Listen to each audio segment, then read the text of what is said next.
Now, what is the real world? Some people have the theory that the real world is material or physical. Other people have the theory that the real world is spiritual or mental. But I want you to point out that both those theories of the world are concepts. Before we decide either to save the planet or to destroy it, we pause for a moment of silence. I mean real silence, in which we stop thinking and experience reality as reality is. Most people move in constant opposition to themselves because they are afraid that if they don't oppose themselves all the time, something awful will happen. The trouble is that we have one-sided minds,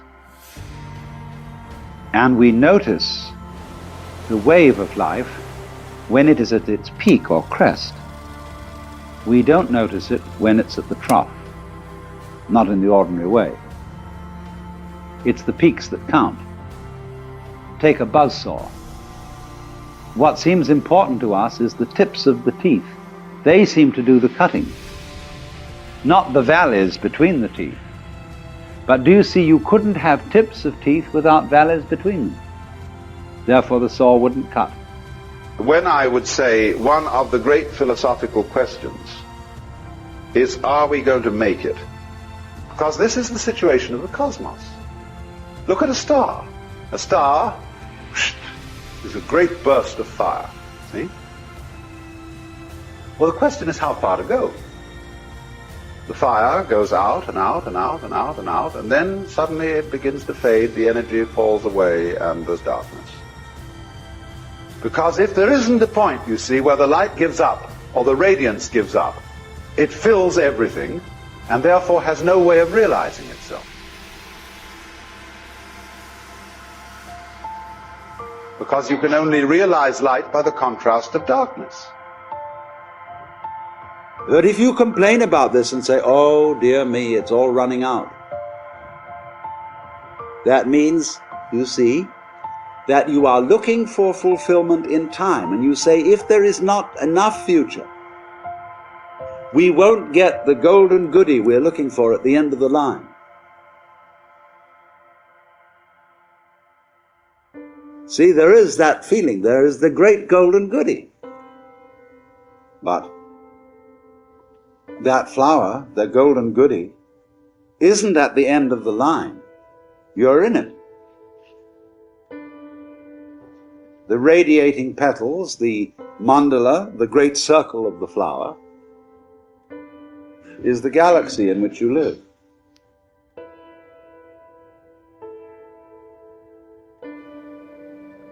But we ignore that. We don't notice the valleys so much as we notice the mountains. Valleys point down, mountains point up. And we prefer things that point up, because up is good and down is bad. But seriously, we don't praise the peaks for being high and blame the valleys for being low. But it is so, you see, that we ignore the valley aspect of things. And so all wisdom begins by emphasizing the valley aspect as distinct from the peak aspect. We pay plenty of attention to the peak aspect. That's what captures our attention. But we somehow screen out the valley aspect. But that makes us very uncomfortable. It seems that we want and get pleasure from looking at the peaks, but actually this denies our pleasure, because secretly we know that every peak is followed by a valley, the valley of the shadow of death. And that's why then you, as a ray which shoots out of the Godhead, will say, are we going to make it? In other words, how long a ray are you going to be? And some people think, well, if I'm only a short ray, it's not really a great success. I want to be a long ray. I want to live till I'm 90, or maybe 100, get longer and longer.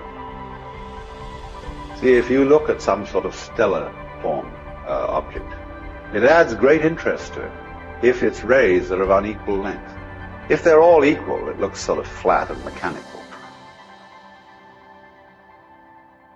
But by having all sorts of different lengths, as you find them in some of those gorgeous radiolaria creatures that are minute animalcules of the ocean, there's a certain balance of length, there's a certain average which gives it a globular form, but many different lengths in the stems. Are we going to make it? This is always the question. But then you're not going to make it at a certain point. The ray finishes, and we call that death. And so we resist change, ignorant of the fact that change is life, and that nothing is invariably the obverse face of something. So space, night, death, darkness, not being there, is an essential component of being there. You are actually not the ray so much as the source of the ray. That's where you are really, and the source doesn't vanish. And Lao Tzu says, "Sir, regard the universe. The stars come out invariably every night. The sun rises and sets. The birds flock and migrate without exception. All flowers and trees grow upwards without exception. You, by your talk of charity and duty to one's neighbor, you're just introducing confusion into the empire. Your attempt to eliminate self is a positive manifestation of selfishness. You are like a person beating a drum in search of a fugitive. In other words, try to live in such a way that nothing is either an advantage or a disadvantage." It is the whole universe radiating around you in which you are.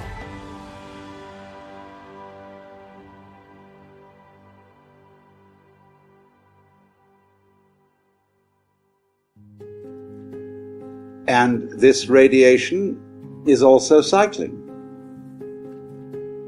It's the dance in which you're involved. If you'd only realize that the purpose of life is not in the future.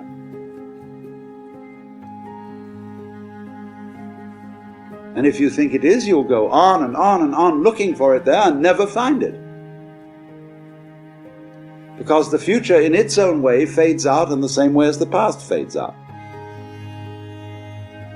You get older and older and older, and if you don't come crash, you just peter out.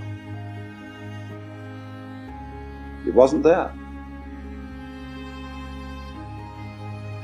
And you may feel vaguely cheated about the whole thing. You were given the come on, that there was something coming. There was that thing at the end of the line, the golden goodie. But you've been sitting in the middle of the golden goodie all the time.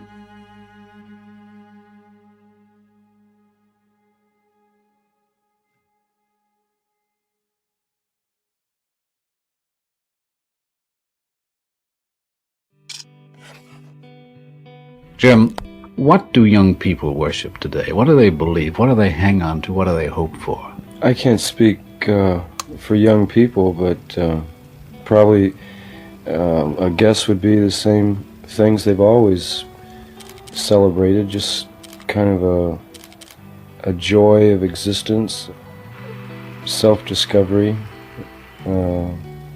freedom, that kind of thing. Well, there's always been a generation gap in every age, but the gap now seems to be much more of a definite cleavage. The young people today seem to feel and think differently. What do you think has brought this about? So-called generation gap could be a result of larger numbers of young people. I think it happened after World War II.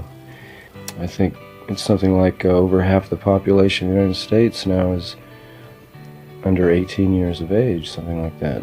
Politically and philosophically, the young people now seem to feel very definite ideas about the establishment, old systems of governing people, and moral attitudes. Yeah. When I was in high school and college, the kind of protest that's going on now was totally unheard of. At that time, to be a teenager, to be young, was was really nothing. It was kind of a limbo state. And I think it's amazing just in the last 5 years what's happened is young people have come increasingly aware of the power and the influence that they have as a group. It's really amazing. Does it surprise you that there is so much revolt on the campuses of this country against Washington and its policies?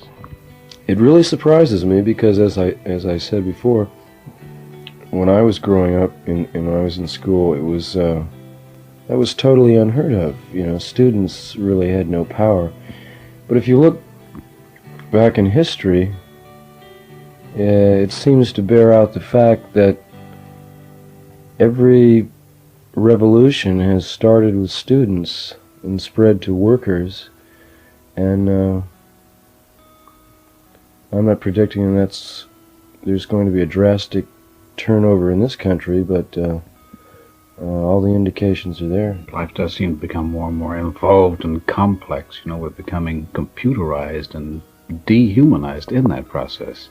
That bugs me. I wonder how it bothers you and your generation. There does seem to be a trend toward a return to a kind of primitive outlook on life, a more tribal attitude, and I think it's a natural reaction to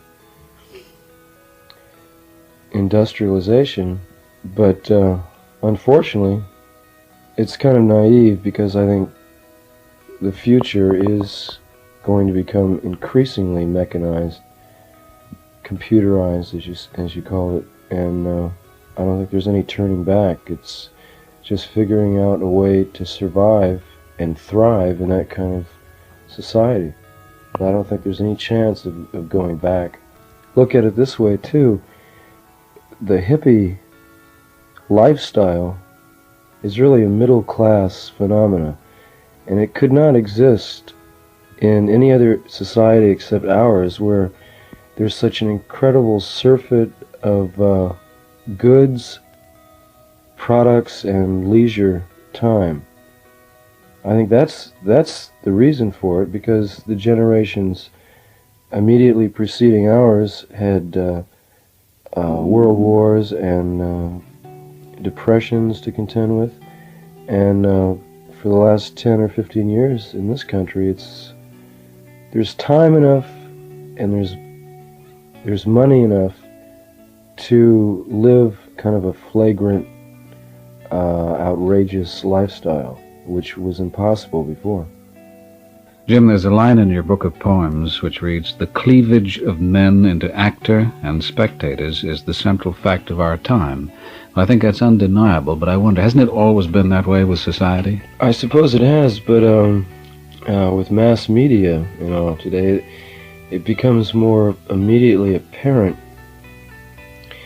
I think what I was concerned with in that book was the fact that most people feel completely void and helpless in controlling their own destinies or controlling the destiny of human life. I think it's sad. More people should be involved rather than designating all these powers to a few individuals. I think the average person, whatever that is, should be a part of it somehow. And I think everyone feels that events are just going on without their knowledge or control. I think it's one of the tragedies of our time. I suppose it has always been that way, but now it's just become so obvious, Decisions are made for you in which you have no part of at all. I just lament the fact that so many people are content living a quiet, well-mannered, orderly life. Cuộc đời sao lắm phong ba, chữ duyên lần đận ép nửa đời tình yêu, nghe mãi xa xôi. Jim, relevant to your theory that people should get more involved in life and thus enjoy it more, you have written a line of poetry poetry which reads, "The spectator is a dying animal." Now, isn't that a bit of a contradiction to what you've said previously? No, it's concerned with that same split between the actor and the audience. To me, there's something incredibly sad about a bunch of human beings sitting down watching something take place. Chẳng thích đi theo xu thế, nhưng tại sao vẫn đến đây? Chắc là mình đẹp thế này. Mọi người cứ nghĩ mình đây có bồ, tôi mặc kệ đời số mình đây. Sống đẹp ấy mình cũng thấy cũng vui, khỏi cần em phải những mùi I think it's a tool ghen hơn cay đắng. Somnambulize or hypnotize people into a kind of waking sleep. But I think the major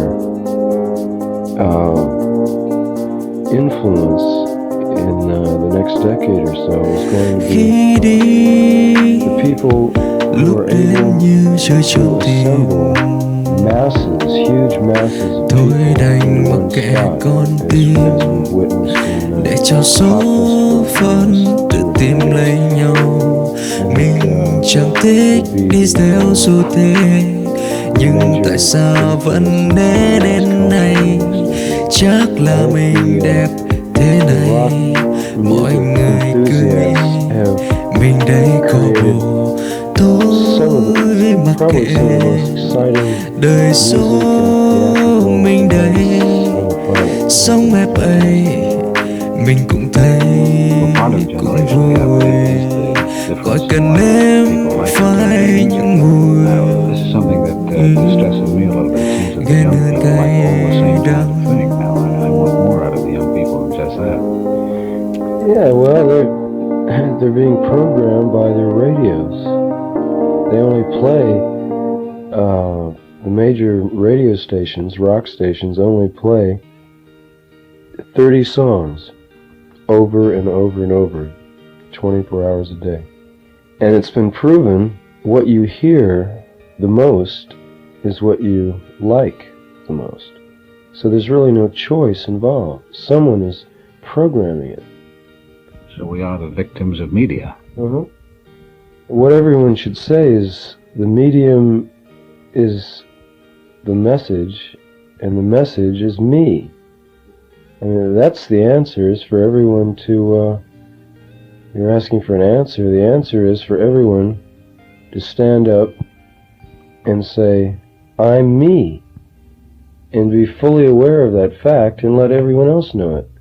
Yeah. That you are yourself, and express it. Sir Paul McCartney is considered one of the most influential artists of the 20th century. He's famously regarded as one of the Beatles' primary songwriters. And not only did the Beatles have a profound impact on the sound of the 60s, but their cultural influence was undeniable, from rock pioneers to counterculture enthusiasts. It makes me wonder what Paul's thoughts are when it comes to the meaning of the Beatles. But what do you think is the lasting meaning of the Beatles, if there's a meaning to be taken from this? All you need is love. You know, after the 60s, that was kind of looked on as a bit sort of stupid. You know, hey, all you need is love, dude. You know, well, you need more. You know, we need weapons and we need defense or whatever, you know, which is also true. But it's coming back. It keeps rolling back, this idea that what these people on this planet need is love, you know. I always say to people, you know, we could have had a really satanic message. And with the power we had, boy, you know, we could have made quite a difference the other way. But we always chose not to do that. Nobody was remotely interested in that. We had this idea that all you need is love. Dude. In the end, I still believe it. I think the idea gets knocked every so often because, you know, it's a violent world and that you do need other things. But I still think that's the message. That being said, All You Need Is Love seems contradictory to what happened after Michael Jackson bought the rights to their catalog. Michael Jackson has the rights now to all the Beatles stuff. How much did it bother you when Revolution was used to sell Nike sneakers and things like that? Heaps. With the Beatles, we had all those offers. You know, anybody who publishes songs, you get those offers. Hey, can we use this commercial? We had the offers from the big soft drinks companies. You know who I'm talking about. Big, huge offers to use a Beatles song, to use this and that. But we always turned them down because we believed it'd devalue the whole thing. We'd be seen to be selling out, which we were keen not to do. You know, we kind of felt that our fans believed in us and that we owed them some sort of integrity. We talked to them. We knew what they thought of us, you know. So something like Revolution, you know, it meant more than a pair of sneakers. But anyone who knows music publishing, there's a lot of pressure on you to do that because it's a big heap of cash comes in suddenly, and you know it's very hard to resist for anyone. But I think we shouldn't do that. I think it's more sensible to leave the kind of legend intact, and I think they'll do great, the songs. I think they'll continue to do great, and I think to commercialize them like that, I think it spoils them. And having taken that decision with the Beatles, it's now out of our hands, really. We don't have the authority anymore to do that because it's now been sold. But I do still think it's a pity. And personally, I also think, as I say, it doesn't make commercial sense. I think you weaken, you end up with a weak catalogue of songs that are thought of as sneakers, automobiles, Snickers bars, and stuff, you know. If you are someone in as bright of a spotlight as Paul McCartney, you may look to the public for approval. Just like Paul's unique view on the commercialization of his songs, though, his thoughts on public approval are actually quite the opposite to what you may expect. The only approval I really look for is my own, because it's the only way to do it. I've tried it every which way, you know, and it really is the only thing that counts. Is if you like it, then you can give it to the world, and at least when the critics say it's a bunch of rubbish, well, I like it. And as long as you're convinced you do like it, that's the main thing. Similarly, the world can see Paul however they like, but Paul's own outlook on himself is the pure version that shapes the core of his being. You know, the thing is, I am still that little kid that grew up in Liverpool. Okay, I got really famous, but in here, I'm still that little kid. So I'm amazed at like the audience reaction and stuff, and because it's like, I still don't believe it. You know, and the way I think, just like when I'm at home, I'm just slobbing out watching television. like anyone. So it's kind of him and me. Me is me, that was always in this body, and the body's just grown up. Sure, the guy behind the eyeballs. Yeah. And then him is that famous guy. Wow. He's very famous. Despite Paul's insistence that he is like anyone, many people look up to Paul and the Beatles. But what kind of people do the Beatles look up to? One of them was Maharishi Mahesh Yogi, who was the person who introduced them to meditation and the reason for their trip to Rishikesh in 1968. It was actually George Harrison's wife, Patty, who had heard that Maharishi was coming to town. And she said we should all go. It was one of those things. And I was personally not in a good place. I think, you know, just overdoing it in the 60s.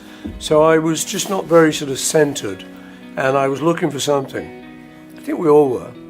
So we heard that Maharishi was going to have a meeting and give a lecture, and we all went along to listen. It was very interesting. It was very calming, and it seemed like something that was worth trying. He put it very well. He made it seem simple. He made it seem very attractive. And so I think we were all just sold. So what happened then, we went to Bangor in Wales, and we attended a little seminar there. And then eventually we went out to Rishikesh with him, which was more sustained. It was great. It was very straightforward, very simple. Wake up, you would then go for breakfast in the morning, a light breakfast. You just socialize a bit with the other members and just get to know each other.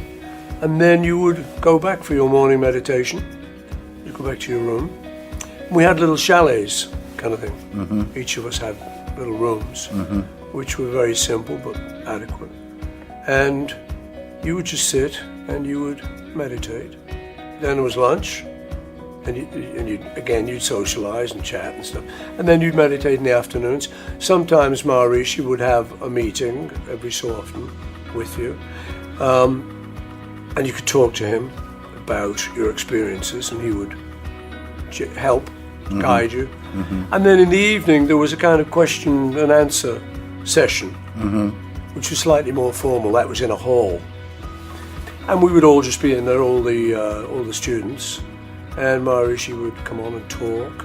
And then he would take questions. He would just listen about people's experiences. And that was the sort of thing that happened each day. But yeah, there were some very blissful moments. I remember one in particular when I'd been meditating for a little while and I got to a really good place. And I remember the feeling was that I was a feather. I felt like I actually was a feather floating over a hot air pipe. And it was a very nice feeling. And I remember that vividly. And I reported that to Maharishi and he giggled, "Yes, this is good."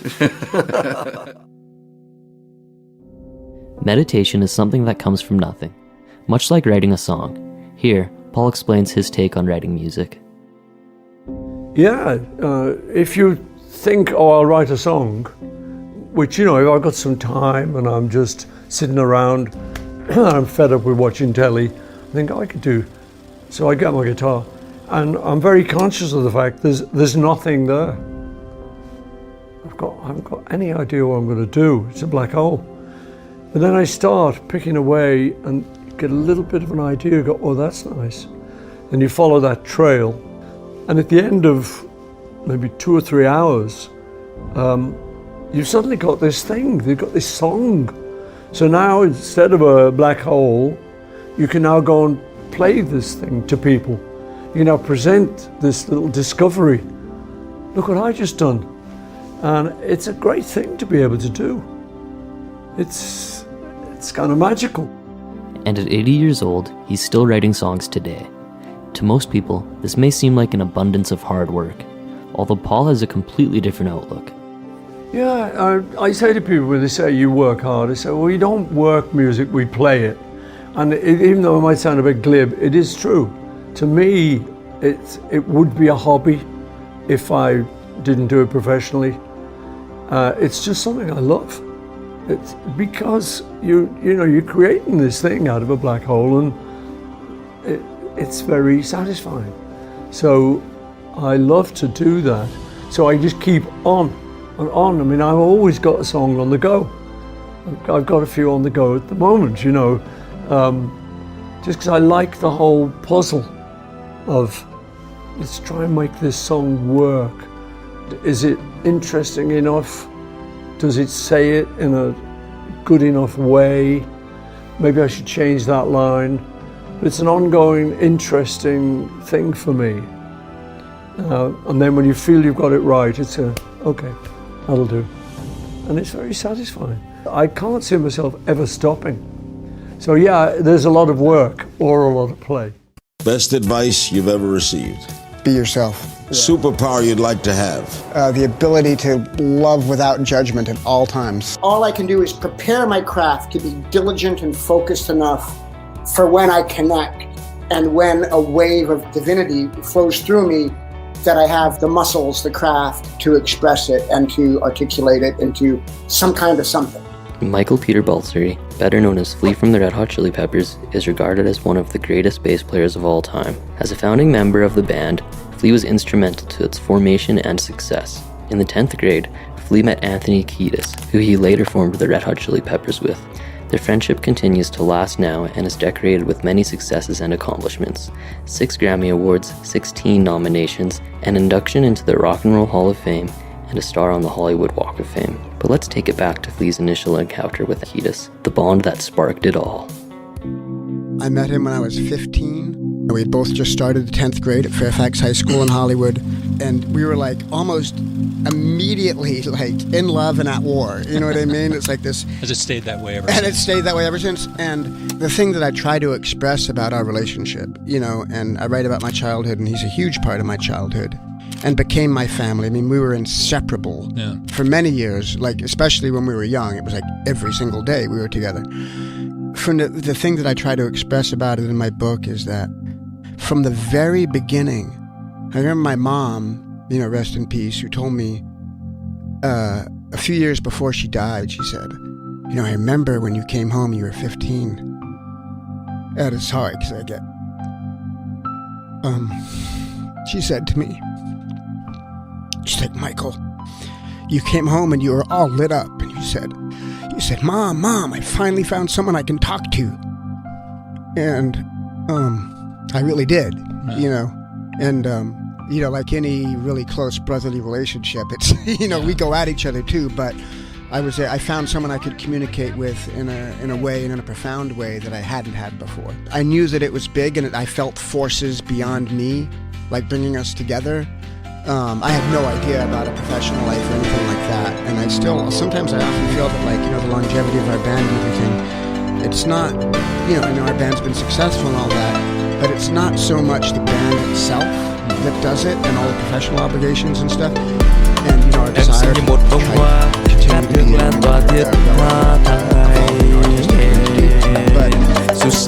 our band is a universal cycle. Here's the two working together, so let's do that. He doesn't quite these only friend that he accomplished amazing. In 2001, we founded the Silver Lake Conservatory of Music with Keith Greenberry, a former touring actor. Silver Lake Conservatory of Music is a non-profit music school. I started Silver Lake. Yeah, it's in Silver Lake, right on Sunset and Sanborn. I started it 13 years ago. We have 700 music students in there. We teach all the orchestral instruments, all the band instruments. And, you know, when I was a kid, I was kind of a rough kid. I was on the street, I was getting in trouble, I was doing petty crimes, I was on drugs. The one thing that really kind of kept me focused was the music programs in the public schools that I went to.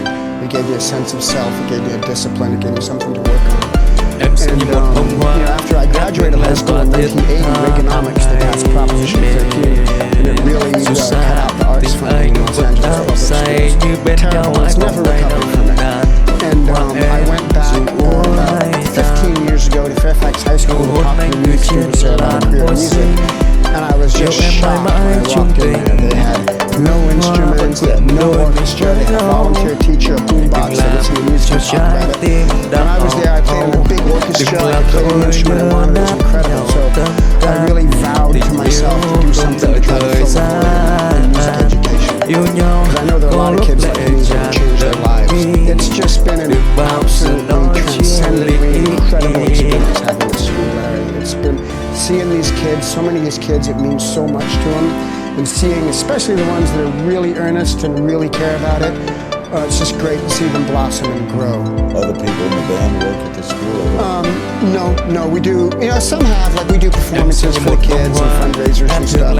It's just been, just a little bit about the school. The school is not about being famous, it's not about being entertainment, it's a really academic school, it's a process-based thing. It's not even about music education as a means to an end, it's just about the educational process itself. And teaching kids to enrich their lives with music. Why do they make art school first?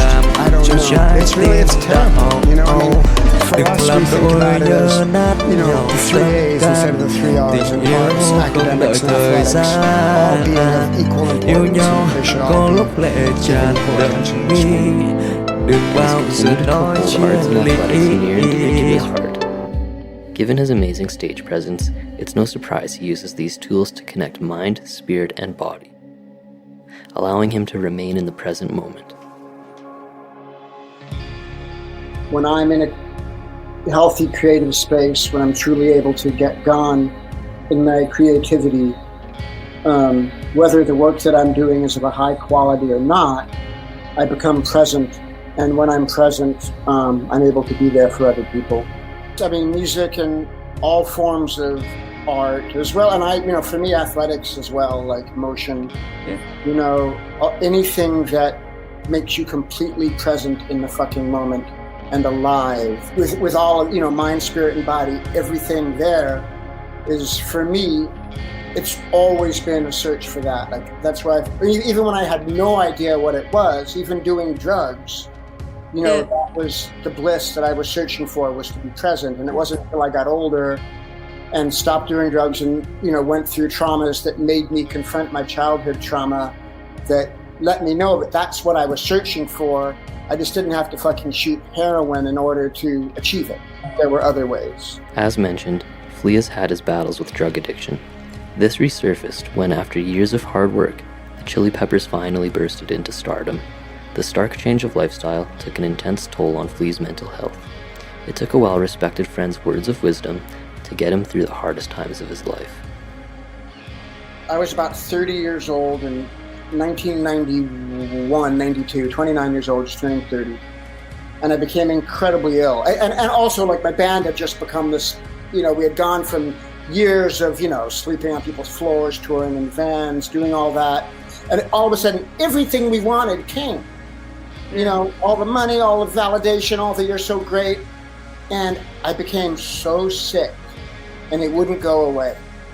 And for 2 years, I lost it. My immune system fell apart. Everything that I thought made me great. Like, I could rock out all night, I could take drugs, play basketball all day, be the funniest guy, be the drunk guy, be the high guy, be the this guy, and I had nothing.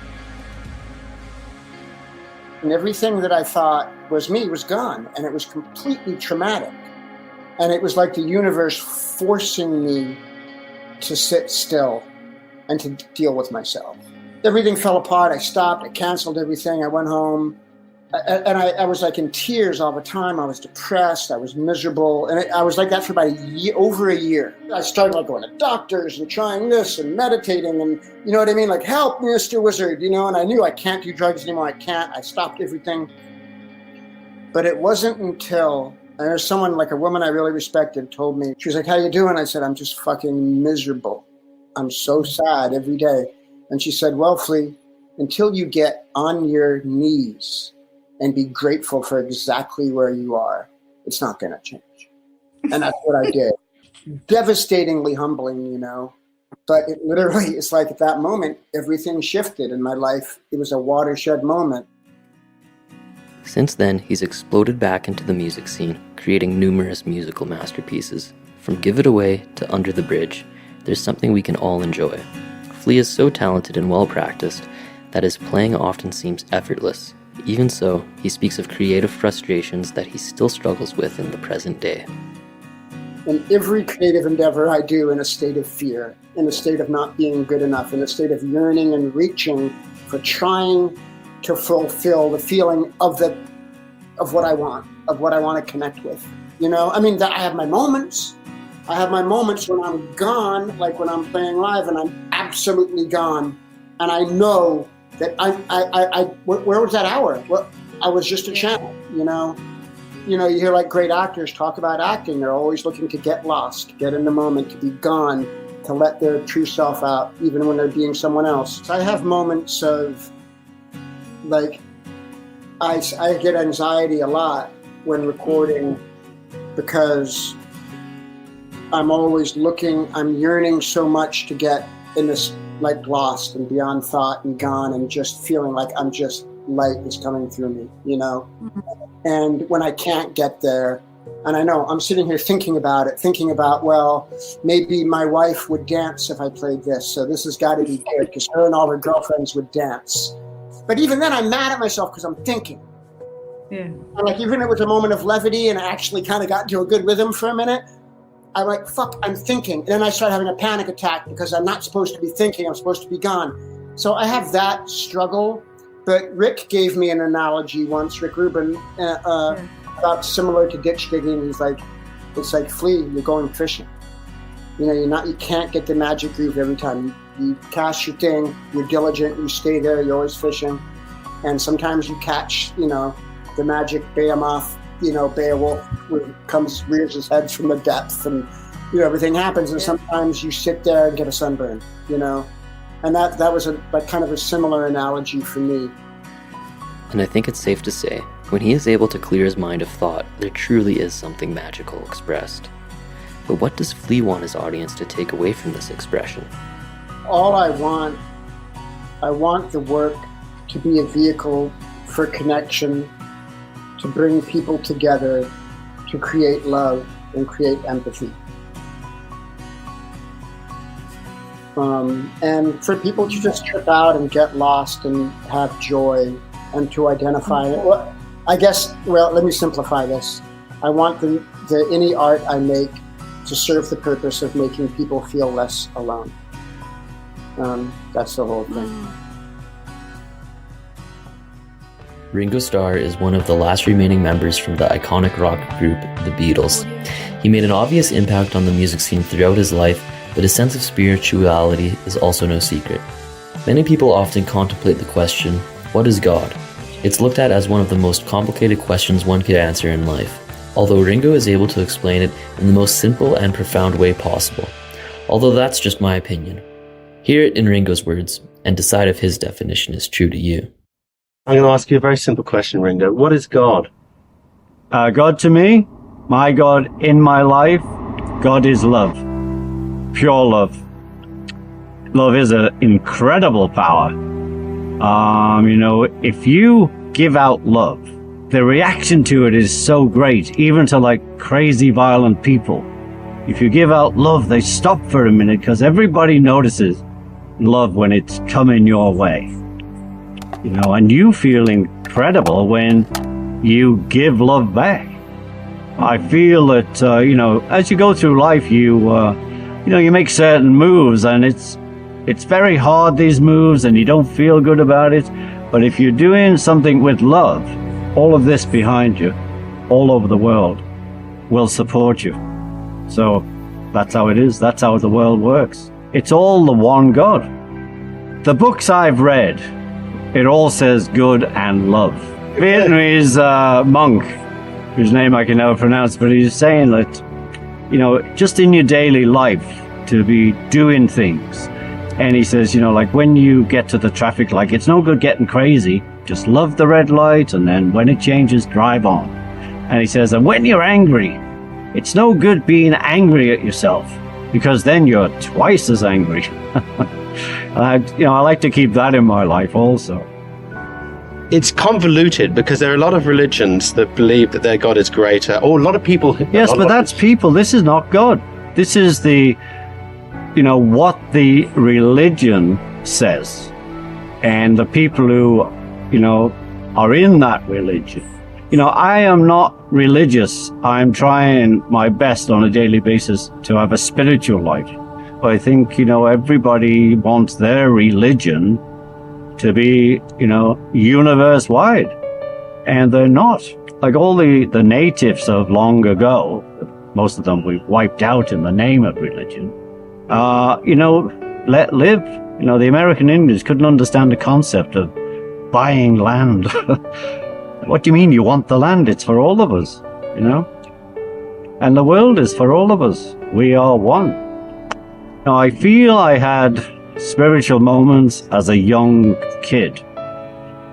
And, I feel I had spiritual moments as a teenager, just seconds. There's things I remember of this emotion. And, as you know, we went to India and Maharishi, and we tried that, and we looked at that. And since then, we're just like looking and searching and hoping and crying and laughing. I heard one guy say, Carl Jung, he was so great. He was asked, do you still believe in God? And he said, no. He says, I know. I don't need to believe. I know. He's the only one I ever knew who said, I know. How great is that? People are frightened of the word God. They don't, oh, God. You can't just say God.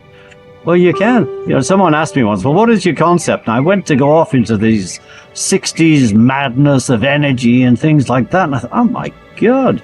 I thought, no, God is love. Keep it simple. What do you think happens when you die? Personally, I believe I go somewhere. So you believe that your spirit is separate from your body? I do. Do you believe and that the spirit does not cause the madness, and it's not the power-hungry situation that a lot of humans go into. That's the human condition. God is love. Love is love. And the more we put love in our life, that's all I ever want to say. There's more love on the planet. Although many people left the peace and love message in the 60s, Ringo held on to it strong. It's become his motto in life, and he spreads the message of peace and love any chance he gets. Peace and love. Some people who first ran into the peace and love message in the 1960s gave up on it. How did you hold on to the peace and the love, Ringo? It just became natural for greeting, peace and love, brother. It was embedded in the 60s, of course. I didn't invent it. And I love the 60s. I mean, what a change went on in everybody's life, thanks to Timothy Leary, of course. But I don't know. It's just that I was on tour. I hadn't been out live for years. And it just became like, hey, peace and love, everybody. And it just sort of went from there. Then we have my birthday special, 7th of July, and we have a peace and love moment at noon. And so I just use it any way I can because I truly believe in peace and love. In 1968, the Beatles traveled to India to take part in a transcendental meditation course with Maharishi Mahesh Yogi. A quote from Ringo that sticks out to me is, "At the end of the day, I can end up just totally wacky because I've made mountains out of molehills. With meditation, I can keep them as molehills." Over 40 years ago, we ended up in Rishikesh, and that's where we met. Well, it wasn't where we met, it's where we hung out with Maharishi. We'd met him a few months before in Wales. And since then, sometimes a lot and sometimes a little, I have meditated. And, it's a gift he gave me, was my mantra. That's something I could use and something no one could take away. So it's one of the few things I was ever given that means that much to me. Having someone as accomplished as Ringo, it's strange to think of who his role models would be. Although it seems clear to me that he looks up to Maharishi. It's no surprise that he's a supporter of the David Lynch Foundation and its efforts to fund the teaching of meditation in schools. When I first met him, I was in a room because it was in a university, so we're like in dorm, in a dormitory, we're all living. And it's one of those mind-altering moments of your life because the man was so full of joy, and happiness, and it just blew me away. On my best day, I never felt like he looked. It was so far out. I just thought, I want some of that. You know what I mean? I was the best thing that could happen. Where were you before that? What were you? Well, I never meditated in my life. But even just your head, No, my head was a bit in those last sort of 67. Mainly 67 was a bit confused. A lot of things were going on. And anyway, he was one of the people who helped me out of that. Just, not that he said, here, I'm helping you out. He was helping everybody, but he seriously helped me. Well, the sense of David in his work is brilliant. I mean, he's doing a lot more than I am, and you, and, the foundation. I mean, that's what it's working for. The big one for me, of course, is the bringing meditation into schools. And, and he was telling me that, they know from the heads of schools that the violence has gone down. How far out is that? Particularly when kids are taking guns into school. I know. Well, it's in hard schools it mainly goes in. That is incredible. You have to support him for that.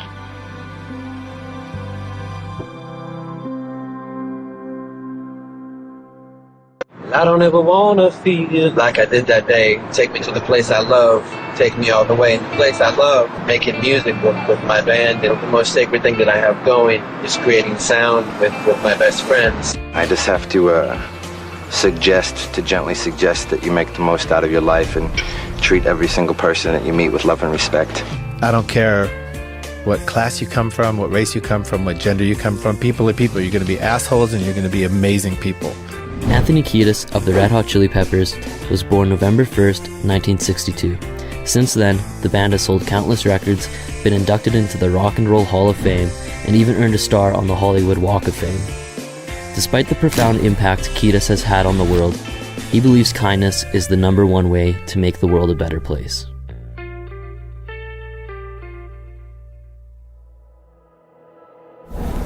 What's one thing that you believe would make the world a better place? Just one thing. My honest answer would be kindness. My sort of self-centered answer would be music. And my super-centric answer would be air that you can breathe. Having just come from Cairo, where the simple, taken for granted act of breath is not an option. Let's go with kindness. I feel like when you get to the metaphorical gates of Peter, really all they're going to ask you is, were you kind?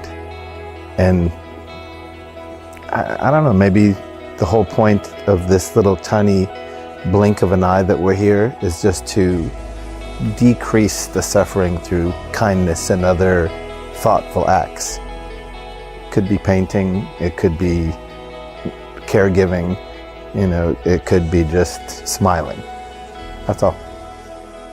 Anthony was recently a guest on the Joe Rogan Experience. The conversation was one of my favorites, and I think we can all learn from Anthony's simple yet profound philosophy on life.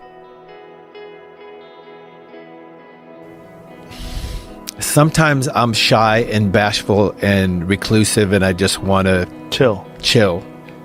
And people want to take pictures or have me talk to their girlfriend on the phone. Or Small price.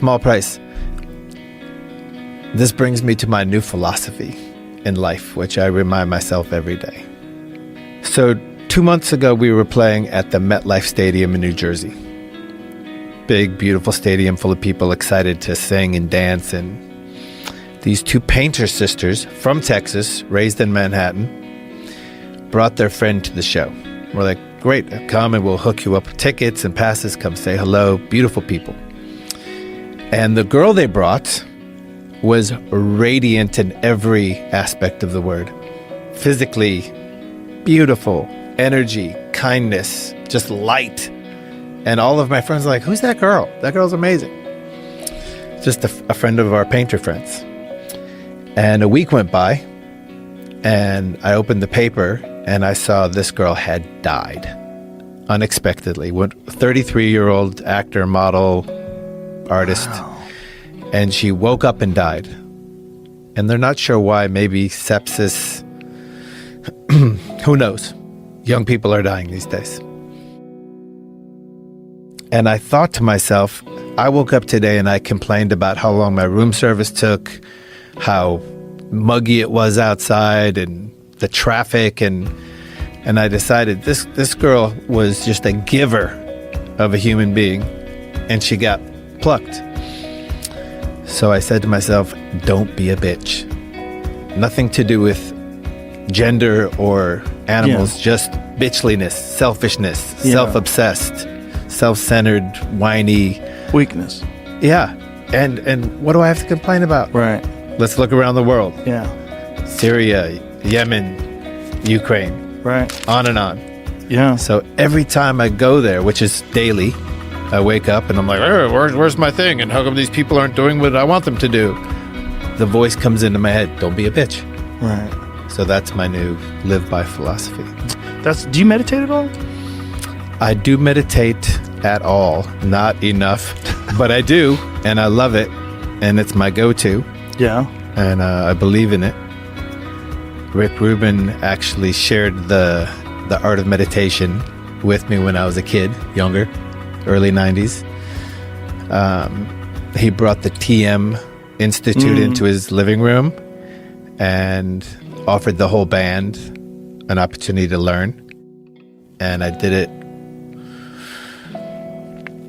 religiously for a while, and then I put it down. But now whenever I feel like the monkey mind, in a car, in a plane, in a train, in my bathtub, in a tiny little kid's chair somewhere on the back porch, I'll take 10 minutes, 15 minutes, and it's profound.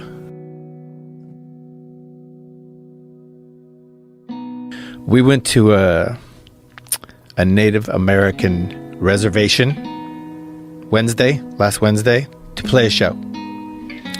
And about 9 months ago, we were putting out all this music, and Flea had been to a powwow.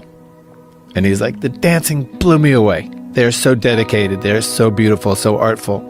It's like, we got to get to a reservation and play music. I was like, great idea. Let's do it. So it finally came to pass last Wednesday, and somehow we chose the Hoopa tribe in Northern California, in Hoopa Valley, California. And we arrive, and it's a school gymnasium, and it's a free concert, and all of our equipment is there, and it's just cool people. They're very poor and very isolated, and we just wanted to go rock out for them. But the first thing they did was give us all this cool stuff that they made, which is Native American gear, and they wanted us to wear it. They're not worried about appropriation. We could sing songs all day long about our take, like my band, on their experience. They love it. If we get it right, if we get it wrong, they just love that we care. And it was the best show of the year for us, because nobody paid. It was kids in a school gymnasium in the middle of nowhere. Surreal. They didn't believe we were coming. They're like, we don't believe it. Why? Why us? Like, we chose you. Let's just have fun. That's amazing. But they definitely defied the concept of appropriation, like right off the bat. Here's our stuff. Please wear it. We love the culture. We love it. And, people are people. I don't care what class you come from, what race you come from, what gender you come from. People are people. You're going to be assholes, and you're going to be amazing people. Just people are people. Listening to the Chili Peppers, there is a vivid sense of nature passing through their music. It's no surprise to me that Anthony is a frequent surfer and has a deep connection with the ocean. The ocean is so full of life and peace and nature and excitement. That's my tank these days. Yeah, you were telling me about your love of surfing the other day. You love it, huh? I do, because it gives me that feeling, that freedom, and there's an energy. That's what I want to do till the day I die. Wow. Just go sit out there waiting for a wave.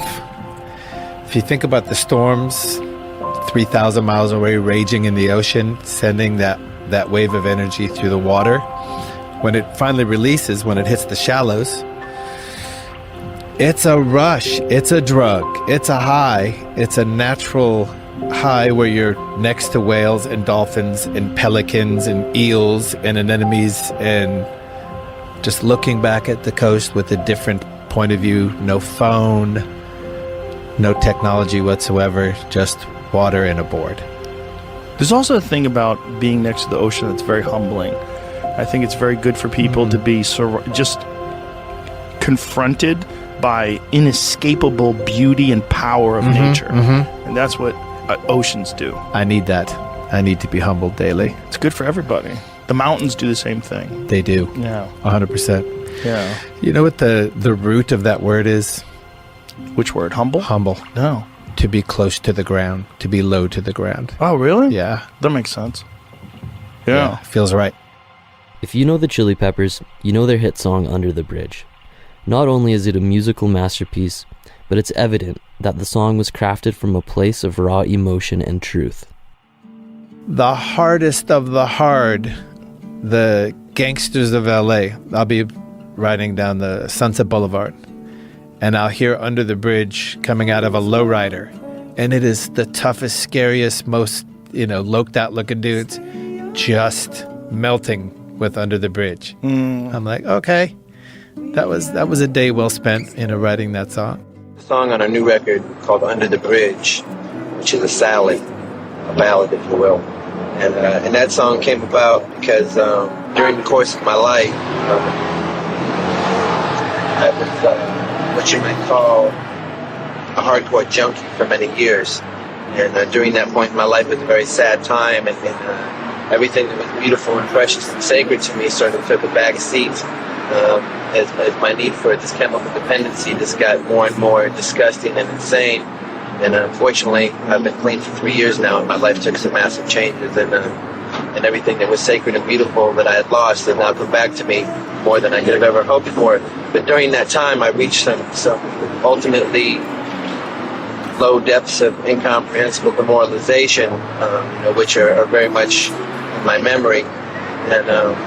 And part of that incomprehensible demoralization is loneliness. And that's something that I think every drug addict can relate to, is there's this incredible deep sense of loneliness, of emptiness that you're trying to fill up with whatever it is you find. And in my case, it was drugs. So sometimes I get these bursts of loneliness that kind of remind me of that point in my life. And one day I was driving back from a rehearsal for this last record that we were writing, and I got one of those bursts of loneliness, and I didn't really feel like there was a single soul in the universe that I could connect with. On a gut level, on a heart level, on a spiritual level, on a level of love. I just felt like I was all by myself. So I started singing to myself on the freeway, on the Hollywood freeway, coming back from rehearsal. And without thinking about anything, an entire song came into my head. And when I got home, I wrote it down. And the crux of the song is based on loneliness. And there's this one little lyrical phrase that comes in at the very end of the song, which says, "Under the bridge downtown is where I drew some blood. Under the bridge downtown, forgot about my love. Under the bridge downtown, I could not get enough. Under the bridge downtown, I gave my life away." And what that was referring to was a point in time about 5 years ago when I had nothing in my life. I had no friends or places to live or automobiles or relationships with my family. And all I had was this connection of mine named Mario, who was a Mexican mafia ex-convict, and he and I would stroll the streets of downtown looking for our next score. And on one particular afternoon, it was very hot in the middle of summer, and I'd been up for days, and he and I found what we were looking for, and we went to this bridge that was downtown in the middle of Los Angeles in this ghetto, and it was a freeway bridge. And there was a little passageway that you had to go to get under the bridge, and only certain members of this Mexican gang, which were all ex-convicts, were allowed to go in there. And the reason that they let me in is because this guy Mario said that I was going out with his sister, which was a lie, just so we could go in there and do what it is we wanted to do, which was to use these particular drugs we had just got. And that always sticks in my brain as a low point in my life, basically, about as low as I could get. And the chorus of the song is, I don't ever want to feel like I did that day. Take me to the place I love.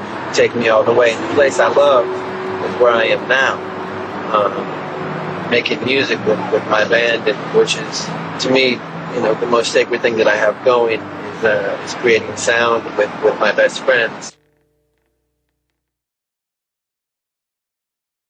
People always say I'm the Beatle who changed the most, but really that's what I see life is about. That the planet is in the control of mad people. The soul is in this body for a period of time, and then it leaves the body. It's like, in a way, the body is like a suit. George Harrison is a man who needs no introduction. He passed away November 29th, 2001 at the age of 58. He left behind one of the biggest musical legacies of all time, but also an abundance of philosophical and spiritual knowledge. His intellect on world views only grows in relevance as time goes on. I'm unhappy about the world being concreted over and all the forests chopped down and the air polluted, and the fact that the planet is in the control of mad people. People who are crazy, people who are greedy, all these people who are selling the rainforest and, any forests, just selling it because they make some money. without, I'm very unhappy about that, but I have a long-term view, which is all things must pass. I mean, before it used to be maybe they're going to blow us up with H-bombs. But even that, I thought, it don't really matter.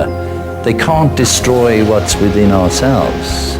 Krishna said, there's no time when we didn't exist, and there'll be no time when we cease to exist.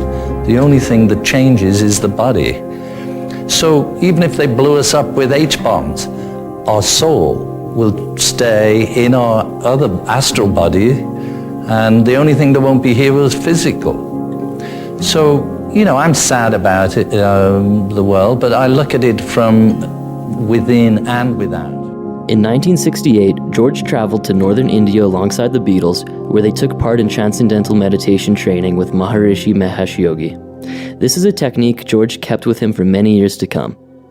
Although George learned more than just meditation in India, this trip also helped craft his views on religion and spirituality. I happened to get into meditation through music, really, Indian music. And I went to India to learn a bit of Indian music, and inside I always had a desire to know about yogis. And I can't explain that one. It's just something that's been in me from some time in the past. And I wanted to know about that. So I had the opportunity to find out about it in India.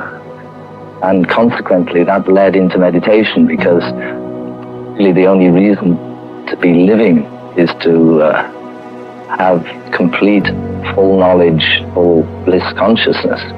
Everything else is just mundane and secondary. I wanted to know some method of enlarging my own consciousness, and that's meditation. It's been there millions of years, and knock and the door will be opened. The thing that really got me interested was, after being brought up as a Catholic until I was about 13, I couldn't take it any longer because it was just full of hypocrisy.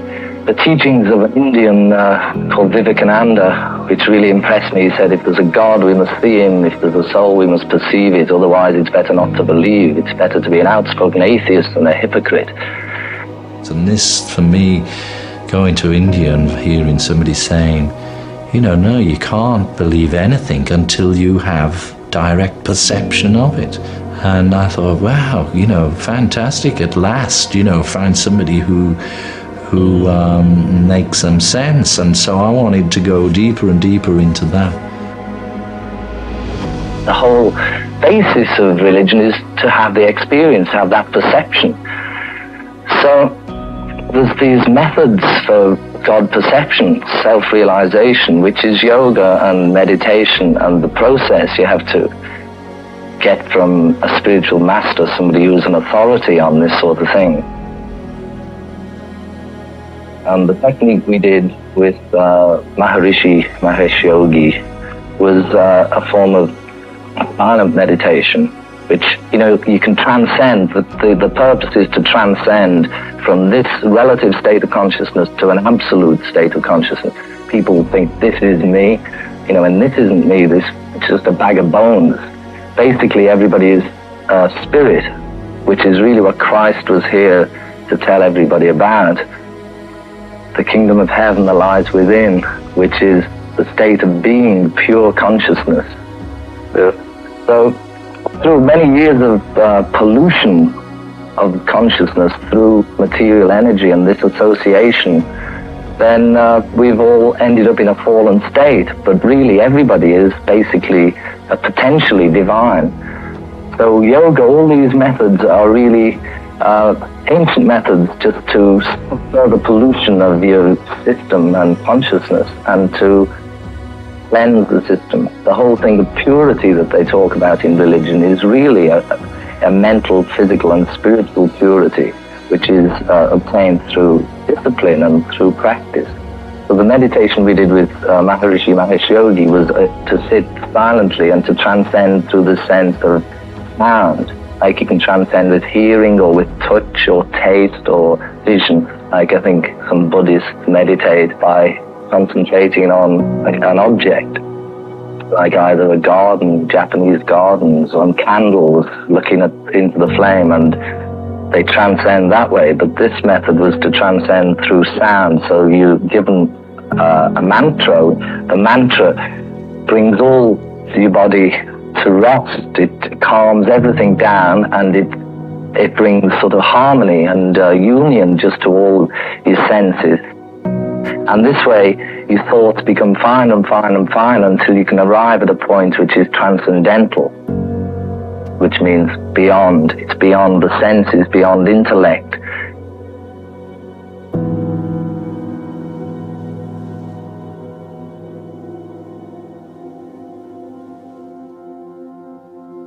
People always say, I'm the beetle who changed the most, but really that's what I see life is about. Unless you're God conscious, then you have to change because it's a waste of time. Everybody is so limited and so really useless when you think about the limitations on yourself. And the whole thing is to change, try and make everything better and better. And that's what the physical world is about, is change. Change that happens through meditation. I mean, it's a gradual sort of thing.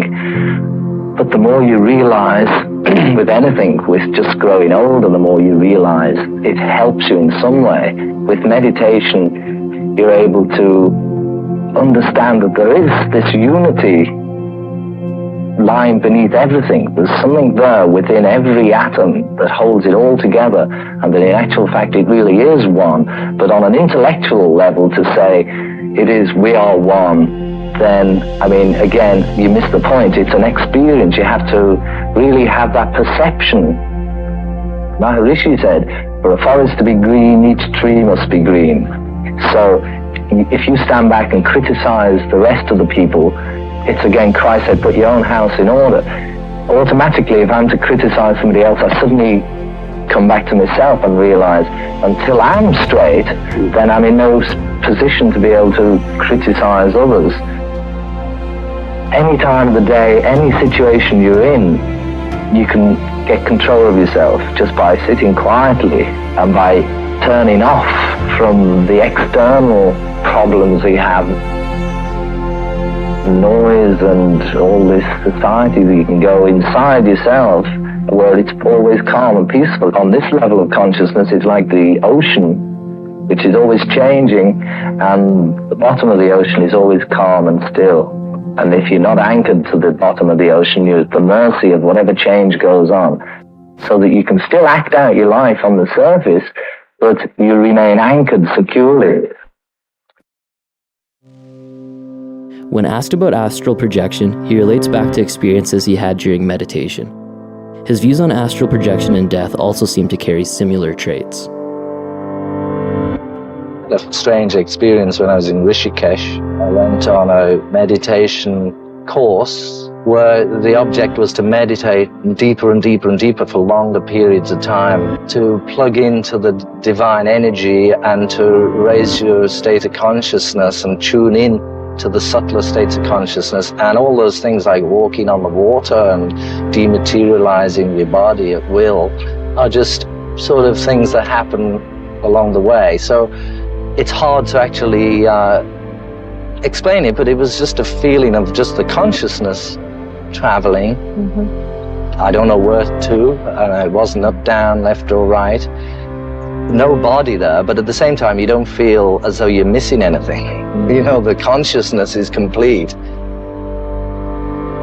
How I see it is that the soul is in this body for a period of time, and then it leaves the body. It's like, in a way, the body is like a suit that you put on. Do you have any idea where it goes? Christ said in the Bible about the 3 cages for the bird of paradise, which is the soul being the bird of paradise, and the 3 cages being the 3 bodies that house the soul. And there's they call it the causal body, and then around that's the astral body, and then there's the gross physical body. So death is really when the physical body falls off, but the soul's still in 2 other bodies, so it's then on the astral level. Do you think life is rigged?